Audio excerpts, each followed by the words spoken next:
আসসালামু আলাইকুম। আমন্ত্রণ জানাচ্ছি জাগো টিভিতে। আপনাদের সাথে আছি মমতাজ শাহিন রুম্পা। শুরুতেই জানাবো আপডেট। ইরানি সাইবার হামলায় অচল ইসরায়েলের সামরিক শিল্প। ট্রাম্পের ছেলেকে হত্যার হুমকি দিয়ে ইরানের ভিডিও, সতর্ক মার্কিন সিক্রেট সার্ভিস। মোস্তফার স্বাস্থ্য জল্পনার মাঝে ভিডিও প্রকাশ। ইরানে আরও বেশি ক্ষেপণাস্ত্র প্রতিরক্ষা ব্যবস্থা নির্মাণ ও স্থাপনের কাজ পুরো দমে চলছে। দীর্ঘ হচ্ছে লাশের সারি, ভয়াবহ বন্যায় তছনছ নেপাল, 200 ছাড়ালো নিহতের সংখ্যা, নিখোঁজ আরও কয়েকশো পর্যটক। পশ্চিম তীরে সহিংসতা ও গণগ্রেপ্তার বন্ধে নেতানিয়াহুকে মার্কিন সিনেটরদের কড়া বার্তা। ভারতীয় আদালতের বিতর্কিত হিজাব রায়, ইসলামের উপর আক্রমণ, তীব্র সমালোচনা আসাদুদ্দিন ওয়াইসির। মুম্বাই হিন্দুত্ববাদীদের তাণ্ডব থেকে বাঁচতে চার্চ যাজকদের অভিনব পদক্ষেপ। এবার বিস্তারিত। ইরানি সাইবার হামলায় অচল ইসরায়েলের সামরিক শিল্প। ইসরায়েলের সামরিক সরঞ্জাম সরবরাহকারী প্রতিষ্ঠান নোভামিল সিস্টেমস লিমিটেডের অভ্যন্তরীণ নেটওয়ার্কে সফলভাবে ঢুকে পড়ার দাবি করেছে সাইবার সাপোর্ট ফ্রন্ট নামে একটি ইসরায়েল বিরোধী হ্যাকার গোষ্ঠী।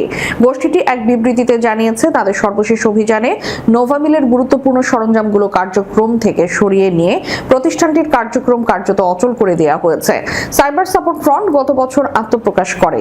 সেই সময় গোষ্ঠীটি জানিয়েছিল ইসরায়েলের সামরিক সক্ষমতা দুর্বল করাই তাদের লক্ষ্য। বিবৃতিতে গোষ্ঠীটি দাবি করেছে, নোভামিল ইসরায়েলের যন্ত্রাংশ সংযোজন, সংবেদনশীল ও অন্তত নিখুঁত যন্ত্রাংশ তৈরি এবং রিভার্স ইঞ্জিনিয়ারিং এর ক্ষেত্রে অন্যতম বিশেষায়িত প্রতিষ্ঠান। ইসরায়েলের প্রতিরক্ষা ও মহাকাশ শিল্পের প্রতিষ্ঠানগুলোর সঙ্গেও তাদের ব্যাপক সহযোগিতা রয়েছে।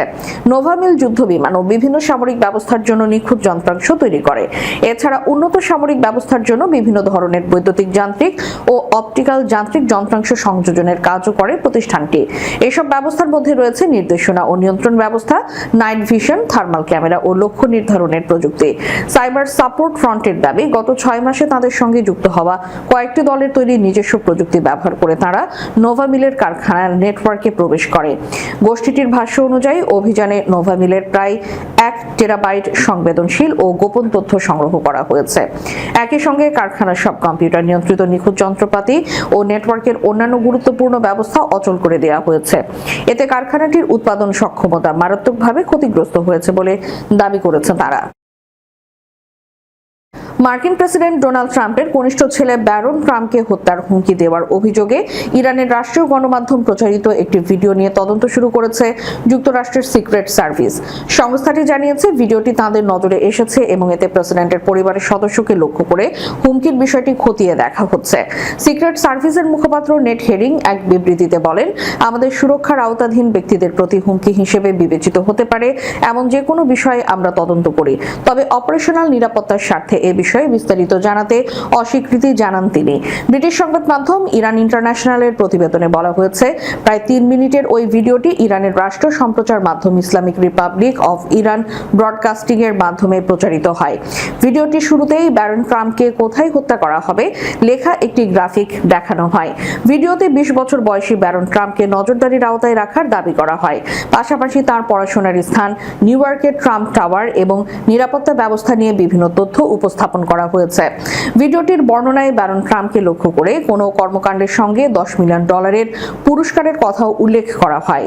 মার্কিন সংবাদ মাধ্যম সিএনএন এর আগে ব্যারন ট্রাম্পকে দেওয়া হুমকির বিষয়ে সিক্রেট সার্ভিসের অবগত থাকার খবর প্রকাশ করেছিল। ইরানের রাষ্ট্রীয় সম্প্রচার মাধ্যম IRIB দেশটির সর্বোচ্চ নেতা নিয়ন্ত্রিত প্রতিষ্ঠান হিসেবে পরিচালিত হয়। মোস্তফার স্বাস্থ্য জল্পনার মাঝে ভিডিও প্রকাশ। ইরানের সুপ্রিম লিডার আয়াতুল্লাহ মোস্তফা খামেনির প্রকাশ্যে না আসার রহস্য অব্যাহত থাকার মধ্যেই তার আর্কাইভ ফুটেজ প্রকাশ করেছে দেশটির ফার্স্ট নিউজ এজেন্সি। দুবাই ভিত্তিক সংবাদ মাধ্যম আল আরাবিয়ার বরাতে জানা যায়, খামেনি সুপ্রিম লিডারকে কিছু মানুষের পরিবেষ্টিত অবস্থায় দেখা যায়, যেখানে মূল আলোচনার পূর্বে তারা মোনাজাতে অংশ নিচ্ছিলেন। চলতি আগস্ট মাসেই এই নিয়ে দ্বিতীয়বার ইরানের রাষ্ট্রায়ত্ত বা আধা সরকারি সংবাদ মাধ্যমে মোজতবা খামেনির ভিডিও চিত্র প্রকাশ করা হলো। আগস্টের শুরুর দিকে ইসরায়েলি সংবাদ মাধ্যমগুলোতে দাবি করা হয় ইরানের সুপ্রিম লিডারের শারীরিক অবস্থা চরম আশঙ্কাজনক এবং তাকে তড়িঘড়ি হাসপাতালে ভর্তি করা হয়েছে। জেরুজালেম পোস্ট এবং চ্যানেল 14 এর মতো মাধ্যমগুলো ইরানের অভ্যন্তরীণ সূত্র এবং প্রেসিডেন্ট মাসুদ পেজেশকিয়ানের ঘনিষ্ঠ মহলকে উদ্ধৃত করে জানায়, খামেনির শারীরিক অবস্থা নিয়ে দেশটির উচ্চ পর্যায়ের নীতি নির্ধারকের মধ্যে গভীর উদ্বেগ তৈরি হয়েছে। এই জল্পনা কল্পনা ও খামেনির অবস্থান নিয়ে তৈরি হওয়া রহস্য নিরসন করতেই মেহের নিউজ এজেন্সি একটি তারিখবিহীন ভিডিও প্রকাশ করে। সেখানে মোজতবা খামেনিকে সুস্থ ও স্বাভাবিক অবস্থায় দেখা যায়। ইসরায়েলি দাবির পরপরই ইরানের অর্ধ সরকারি বার্তা সংস্থা ইরনাকে দেওয়া এক সাক্ষাৎকারে জল্পনা উড়িয়ে দেন দেশটির প্রেসিডেন্ট মাসুদ পেজেশকিয়ান। তিনি বলেন, যিনি টানা 7 থেকে 8 ঘন্টা বসে আলোচনা করতে পারেন তার কোনো শারীরিক সমস্যা থাকতে পারে না। প্রেসিডেন্ট আরও নিশ্চিত করেন, আগস্টের শুরুতেই সুপ্রিম লিডারের সঙ্গে তার অত্যন্ত গঠনমূলক ও দীর্ঘ আলোচনা হয়েছে এবং তিনি শতভাগ সুস্থ রয়েছেন। ইরানে আরও বেশি ক্ষেপণাস্ত্র প্রতিরক্ষা ব্যবস্থা নির্মাণ ও স্থাপনের কাজ পুরোদমে চলছে। ইরানের সেনাবাহিনীর আকাশ প্রতিরক্ষা বাহিনীর কমান্ডার এবং খাতামুল আম্বিয়ার যৌথ বিমান প্রতিরক্ষা সদর দপ্তরের কমান্ডার ব্রিগেডিয়ার জেনারেল এলহামি জানিয়েছেন, দেশের প্রতিরক্ষা ব্যবস্থা নির্মাণ ও প্রতিস্থাপনের কাজ চলছে। ইরানের বিরুদ্ধে যুক্তরাষ্ট্রের গত 2 দফা আরোপিত যুদ্ধে আকাশ প্রতিরক্ষা বাহিনীর কার্যক্রম এবং শত্রুর বিভিন্ন ধরনের আকাশযানের বিরুদ্ধে ইরানি প্রতিরক্ষা ব্যবস্থা ব্যবহারের বিষয়ে তিনি বলেন, শত্রুর বিমান হামলা কার্যকরভাবে মোকাবিলায় নিজেদের অভিজ্ঞতা ও সক্ষমতাকে কাজে লাগিয়ে সর্বোচ্চ প্রস্তুতি গ্রহণ করা হয়েছে। ইরানের আকাশ প্রতিরক্ষা বাহিনীর এই কমান্ডার আরও বলেন, দ্বিতীয় দফার আরোপিত যুদ্ধ ইরানকে গুরুত্বপূর্ণ অভিজ্ঞতা অর্জনের সুযোগ দিয়েছে, যা পরবর্তী যুদ্ধে কাজে লাগানো হয়েছে। তিনি বলেন, তৃতীয় দফার মার্কিন চাপিয়ে দেওয়া যুদ্ধ ইরানের সক্ষমতার কার্যকারিতা আরও স্পষ্ট হয়েছে। ওই যুদ্ধে ইরান উল্লেখযোগ্য সংখ্যক গুরুত্বপূর্ণ ও কৌশলগত ড্রোন এবং শত্রুর যুদ্ধ বিমান ভূপাতিত করতে সক্ষম হয়েছে। ব্রিগেডিয়ার জেনারেল এলহামি বলেন, বর্তমানে ইরান শতভাগ দেশীয় সক্ষমতার উপর নির্ভর করে এগিয়ে যাচ্ছে। নতুন প্রতিরক্ষা ব্যবস্থা যুক্ত করার পাশাপাশি যুদ্ধে কার্যকর প্রমাণিত প্রতিরক্ষা ব্যবস্থাগুলোর উৎপাদন বাড়ানো হচ্ছে। দীর্ঘ হচ্ছে লাশের সারি। ভয়াবহ বন্যায় তছনছ নেপাল, 200 ছাড়ালো নিহতের সংখ্যা, নিখোঁজ আরও কয়েকশো পর্যটক। স্থানীয় সময় বুধবার ভুটেকাশি নদীতে আকস্মিক বন্যায় অন্তত 200 জন নিহত হয়েছেন। এছাড়া নিখোঁজ হয়েছেন প্রায় 400 জন। স্থানীয় সংবাদ মাধ্যম দ্য কাঠমান্ডু পোস্টের খবরে বলা হয়েছে, নিখোঁজদের মধ্যে বিদেশি পর্যটক, নিরাপত্তা বাহিনীর সদস্য সহ বিভিন্ন শ্রেণী পেশার মানুষ রয়েছেন। দেশটির 3টি জেলায় এই বন্যায় ব্যাপক প্রাণহানি ও ধ্বংসযজ্ঞ হয়েছে। প্রতিবেদনে বলা হয়, নেপাল চীন সীমান্তের ব্রাসুওয়া জেলার ব্রাসুওয়া গাধি এলাকায় বুধবার বেলা বাড়ার আগেই আকস্মিক এই বন্যা আঘাত হানে। স্থানীয় কর্মকর্তারা জানান, ভুটেকাশি নদীর উপনদী লহেন্দে নদীর প্রবাহ একটি তুষার ধসের কারণে আটকে যাওয়ার পর হঠাৎ করে বিপুল পরিমাণ পানি নেমে আসে। প্রথমে তিব্বত সীমান্ত সংলগ্ন তিমুরে এলাকার আঘাত হানে বন্যার পানি। কয়েক মুহূর্তের মধ্যেই জনবসতিপূর্ণ ওই এলাকার বড় একটি অংশ পানিতে ভেসে যায়। প্রতিবেদনে আরও বলা হয়, ওই এলাকায় বৃষ্টিপাতের কোনো খবর ছিল না, ফলে আকস্মিক এই দুর্যোগের বিষয়ে স্থানীয় বাসিন্দাদের কোনো আগাম সতর্কতাও ছিল না। প্রতিদিনের মতো স্বাভাবিক কার্যক্রমে ব্যস্ত থাকার মধ্যেই তাদের উপর নেমে আসে বিপর্যয়। ব্রাসুয়ার প্রধান কাস্টম কর্মকর্তা রাজেন্দ্র ধুঙ্গানা জানান, বুধবার সকালে হঠাৎ মাটি কাঁপতে দেখে প্রথমে তিনি ভূমিকম্প হয়েছে বলে মনে করেছিলেন। বাইরে বের হয়ে তিনি উজান থেকে ধেয়ে আসা পানির বিশাল ঢেউ দেখতে পান। পানির সঙ্গে ধোঁয়ার মতো কিছু একটা দেখা যাচ্ছিল। মুহূর্তের মধ্যেই তিমুরে বাজার এলাকা পানি তোড়ে নিশ্চিহ্ন হয়ে যায়। পশ্চিম তীরে সহিংসতা ও গণগ্রেপ্তার বন্ধে নেতানিয়াহুকে মার্কিন সিনেটরদের করা বার্তা। অধিকৃত পশ্চিম তীরে ইসরায়েলি বসতি স্থাপনকারীদের সহিংসতা এবং ফিলিস্তিনিদের ব্যাপক গ্রেপ্তার বন্ধে ইসরায়েলের প্রধানমন্ত্রী বেনিয়ামিন নেতানিয়াহুর প্রতি আহ্বান জানিয়েছেন মার্কিন সিনেটর ডেমোক্র্যাট সদস্যরা। বুধবার নেতানিয়াহুর কাছে পাঠানো এক যৌথ চিঠিতে 47 সদস্যের ডেমোক্র্যাট সিনেটরদের মধ্যে 45 জন স্বাক্ষর করেছেন। বার্তা সংস্থা রয়টার্সের চিঠিতে দেখেছে, এদের সাম্প্রতিক সময়ে পশ্চিম তীরে বসতি স্থাপন স্থাপনকারীদের প্রাণঘাতী সহিংসতা বৃদ্ধিতে গভীর উদ্বেগ প্রকাশ করা হয়। চিঠিতে নেতানিয়াহুকে পশ্চিম তীরে সহিংসতা দমনে ইসরায়েলি পুলিশ ও সামরিক বাহিনীকে স্পষ্ট নির্দেশ দেওয়ার আহ্বান জানানো হয়েছে। একই সঙ্গে অপরাধী যে পক্ষেরই হোক না কেন সহিংসতার ঘটনায় দ্রুত হস্তক্ষেপ এবং তা প্রতিরোধের ব্যবস্থা নিতে বলা হয়েছে। ডেমোক্র্যাট সিনেটররা বলেন, সাম্প্রতিক সপ্তাহগুলোতে পশ্চিম তীরে সহিংসতায় উল্লেখযোগ্য বৃদ্ধি ঘটেছে। এর জেরে ইসরায়েলি নিরাপত্তা বাহিনী ব্যাপক অভিযান চালিয়ে বিপুল সংখ্যক ফিলিস্তিনকে গ্রেফতার করেছে। পাশাপাশি বসতি স্থাপনকারীদের মসজিদে হামলার অভিযোগও উঠেছে। চিঠিতে পশ্চিম তীরে 2022 সাল থেকে ইসরায়েলি বসতি স্থাপনকারী বা নিরাপত্তা বাহিনীর হাতে নিহত 9 জন মার্কিন নাগরিকের মৃত্যুর ঘটনা উল্লেখ করা হয়। এসব মৃত্যুর বিষয়ে তদন্ত জোরদার করার জন্য নেতানিয়াহুর প্রতি আহ্বান জানান সিনেটররা। চিঠিটি এমন এক সময়ে পাঠানো হলো যখন ইসরায়েল সরকারের পশ্চিম তীর নীতি নিয়ে মার্কিন কংগ্রেসের ডেমোক্র্যাটদের মধ্যে অসন্তোষ বাড়ছে। গাজা যুদ্ধে ইসরায়েলের কর্মকাণ্ডের কারণে এরই মধ্যে দলটির অনেক সদস্য দেশটির জন্য মার্কিন সামরিক সহায়তার উপর বিধিনিষেধ আরোপের দাবিও জানিয়েছেন।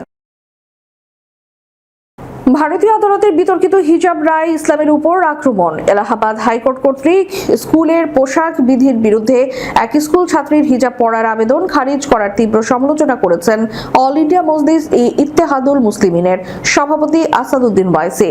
এই রায়কে ইসলামের উপর আক্রমণ বলে আখ্যা দিয়েছেন তিনি। 1501তম ঈদে মিলাদুন্নবী উপলক্ষে দারুসালামে AIM এর কেন্দ্রীয় কার্যালয়ে আয়োজিত জলসায়ে রহমাতুল লিল আলামিন অনুষ্ঠানে তিনি এই প্রতিক্রিয়া জানান। ওয়াইসি বলেন, স্কুলে মেয়েরা হিজাব পরতে পারবে না। আদালতের এই আদেশের সাথে তিনি একমত নন। তিনি প্রশ্ন তোলেন, যেখানে সাবরিমালা সংক্রান্ত মামলাটি এখনো সুপ্রিম কোর্টের 9 সদস্যের বিচারপতি বেঞ্চে বিচারাধীন, সেখানে উচ্চ আদালত কিভাবে ধর্মীয় আবশ্যিকতার বিষয়ে রায় দিল? তিনি বলেন, আজকের রায়টি ভারতীয় সংবিধানের 25 ও 19 নম্বর অনুচ্ছেদের সরাসরি লঙ্ঘন। ইসলামে কোনটি মৌলিক তা ঠিক করার আপনারা কে? মেয়েরা তাদের নিজের মাথায় হিজাব পরে, তাদের মাথায় নয়।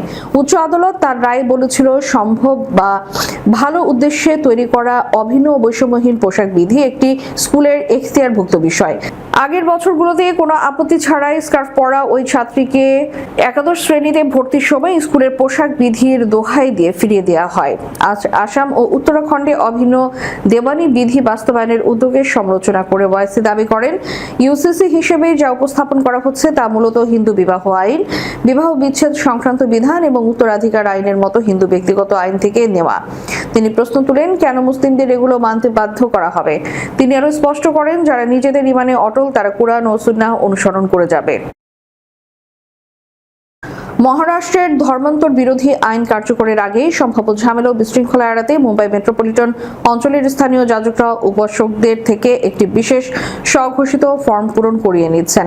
এই ফর্মের মাধ্যমে উপাসকেরা নিশ্চিত করেছেন যে তারা সম্পূর্ণ স্বেচ্ছায় ও নিজস্ব পছন্দে চার্চে প্রার্থনায় অংশ নিচ্ছেন। দ্য ইন্ডিয়ান এক্সপ্রেসের একটি প্রতিবেদন অনুসারে এই ফর্মগুলোতে স্পষ্টভাবে লেখা রয়েছে যে ব্যক্তিদের উপর কোনো ধরনের চাপ, প্রচারণা, প্রলোভন বা হুমকি দেওয়া হয়নি। এই ফর্মে উপাসকদের প্যান বা আধার নম্বর উল্লেখ করার পাশাপাশি এক কপি পাসপোর্ট সাইজ ছবি জমা দিতে বলা হচ্ছে। ইংরেজি, মারাঠি এবং হিন্দি ভাষায় প্রস্তুত করা এই ফর্মগুলো মুম্বাই, থানে, ভাসাই, ভিয়ার, পালঘর এবং মীরা ভায়ান্দার এলাকার বিভিন্ন গির্জায় বিতরণ করা হচ্ছে। উপাসক যে সম্পূর্ণ নিজ ইচ্ছায় স্বাক্ষর করেছে তা নিশ্চিত করার জন্য ফর্মে সাক্ষীদের স্বাক্ষর নেওয়ারও জায়গা রাখা হয়েছে। ফর্মে লেখা রয়েছে, আমি এত দ্বারা নিশ্চিত করছি যে গির্জায় আসা, প্রার্থনায় অংশ নেওয়া এবং ধর্মীয় সভা বা সমাবেশে যোগ দেওয়া ভারতের সংবিধানের 25 থেকে 28 অনুচ্ছেদের অধীনে আমার ধর্মীয় স্বাধীনতা ও মৌলিক অধিকারের অংশ। যদি কেউ আমার বা গির্জার বিরুদ্ধে এ বিষয়ে কোনো মিথ্যা অভিযোগ তোলে তবে এই স্বঘোষিত ফর্মটি প্রমাণ হিসেবে গণ্য হবে এবং সেই অনুযায়ী ব্যবহৃত হবে। শেষ করার পূর্বে সংবাদ শিরোনামগুলো জানাবো আরো একবার। ইরানি সাইবার হামলায় অচল ইসরায়েলের সামরিক শিল্প। ট্রাম্পের ছেলেকে হত্যার হুমকি দিয়ে ইরানের ভিডিও, সতর্ক মার্কিন সিক্রেট সার্ভিস। মধ্যতপার স্বাস্থ্য জল্পনার মাঝে ভিডিও প্রকাশ।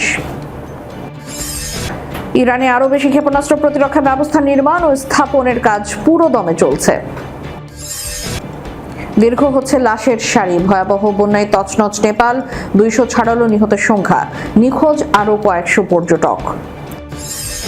পশ্চিম তীরে সহিংসতা ও গণগ্রেপ্তার বন্ধে নেতানিয়াহুকে মার্কিন সিনেটরদের কড়া বার্তা। ভারতীয় আদালতের বিতর্কিত হিজাব রায়, ইসলামের উপর আক্রমণ, তীব্র সমালোচনা আসাদুদ্দিন ওয়াইসির। মুম্বাইয়ে হিন্দুত্ববাদীদের তাণ্ডব থেকে বাঁচতে চার্চ যাজকদের অভিনব পদক্ষেপ। এতক্ষণ আমাদের সাথে থাকার জন্য ধন্যবাদ। আল্লাহ হাফেজ।